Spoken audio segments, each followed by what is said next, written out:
Depuis lundi matin, les camions de collecte de déchets du syndicat du Bois de l'Aumône peuvent de nouveau déposer leur cargaison sur le site de Puylon, par arrêté du préfet du Puy-de-Dôme.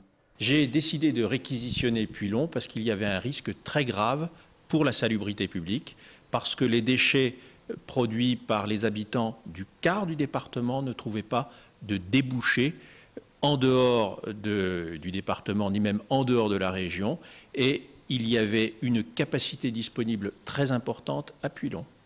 Jusqu'alors, Clermont Communauté refusait de recueillir les 7000 tonnes de déchets du SBA, car le syndicat du Bois de l'Aumône est favorable à l'incinérateur. Faute d'un compromis entre les deux parties, le préfet a réglé cette situation en urgence. Il faut en revenir à la raison et au bon sens. Il y a des déchets qui sont produits dans le département. Le principe du Grenelle de l'environnement, c'est que les déchets doivent être éliminés au plus près de leur source. Il y a de la place à Puylon, ils doivent aller à Puylon.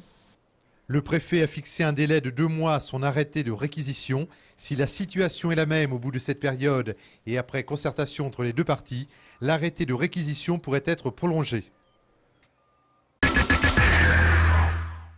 C'est le 3e rendez-vous du département des arts graphiques au musée d'art Roger Quillot. Une exposition consacrée au château d'Auvergne. Une trentaine de dessins et de lithographies ont été choisis parmi les œuvres du fonds muséal.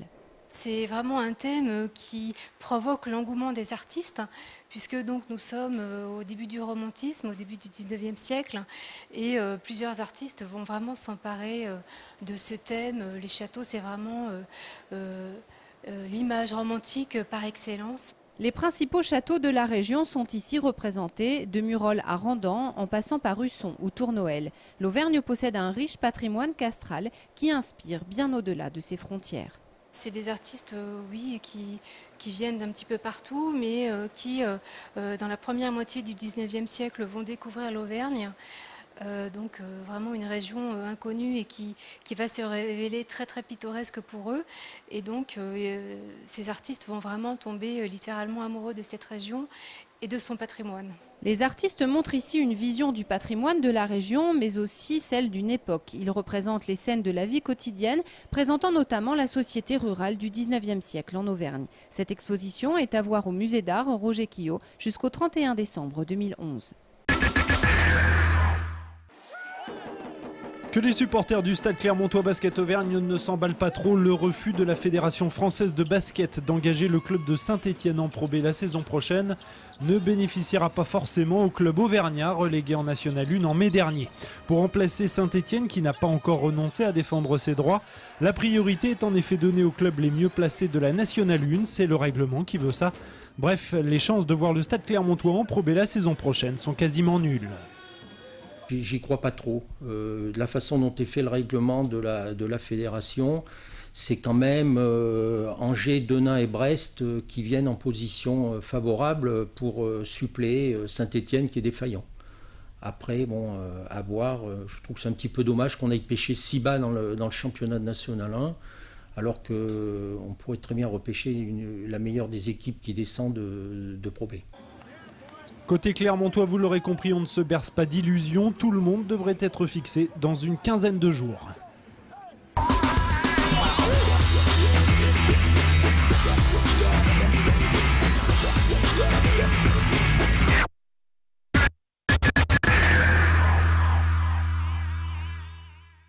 Lucille Bernadac est notre invitée, bonjour. Bonjour.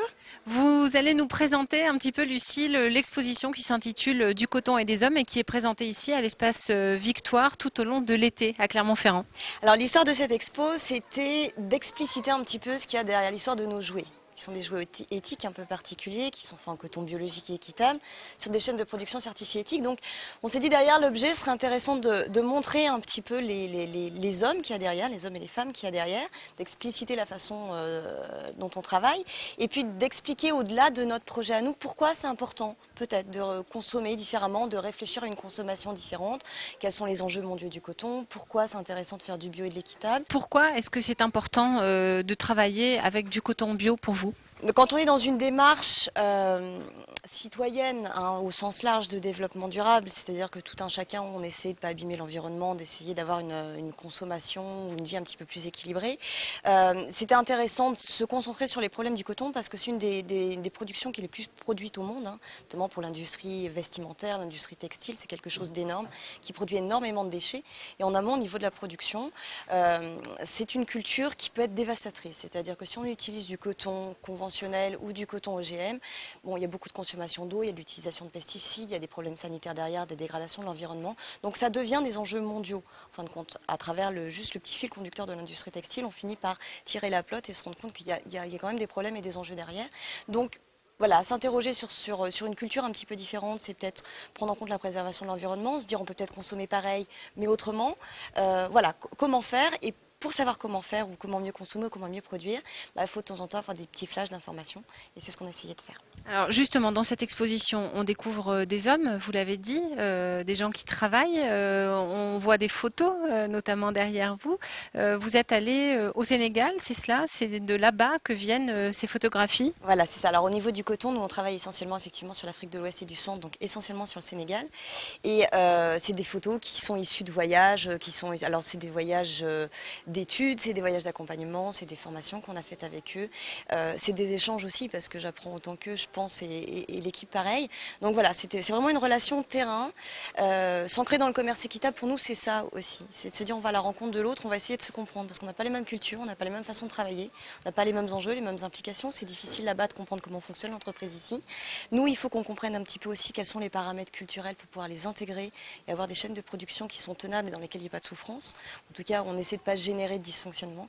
Donc voilà, donc cette rencontre-là, elle est primordiale et c'est important de montrer les hommes et les femmes parce qu'il y a aussi beaucoup de femmes dans ces coopératives-là, dans le sud-est du Sénégal. Alors, il y a plein de textes explicatifs, évidemment, pour expliquer un petit peu aux visiteurs de quoi ils retournent, et puis plein de doudous, évidemment. Est-ce que vous pouvez nous décrire un petit peu l'identité de ces doudous, même s'ils sont tous bien différents? Le projet, au départ, c'est de se dire on peut peut-être faire du jouet autrement, c'est-à-dire du jouet avec des aspects bio, avec des aspects écologiques, avec des aspects éthiques, surtout équitables, sur des chaînes de production dans lesquelles on n'abîme ni l'environnement ni les gens. Donc, on est sur des petites bestioles qui sont 100% coton bio équitable, donc pas de matière synthétique. Donc avec une plus-value qui peut être sanitaire parce qu'il y a de plus en plus de problèmes d'allergie, notamment pour les enfants, hein, des allergies de contact. Celui-ci, par exemple, il est un petit peu particulier parce qu'au-delà de faire du doudou, on essaie de proposer des choses qui sont un petit peu innovantes. Et ça, c'est un doudou veilleuse qui brille la nuit. Si vous le placez à la lumière, ça capte la lumière, ça restitue la nuit. Donc c'est le premier doudou veilleuse au monde qui plus c'est biologique et équitable sur son enveloppe. Donc voilà, on essaie de proposer des choses qui sont un petit peu ludiques et qui sont adaptées aussi à l'éveil de l'enfant, à son apprentissage, des choses qui soient sûres, qui soient normées, qui soient ludiques. Parce que c'est aussi notre métier, on est quand même créateur de jouets pour enfants au départ. Merci Lucille Bernadac, passez un bel été et donc cette exposition est à voir à l'espace Victoire jusqu'au 3 septembre prochain.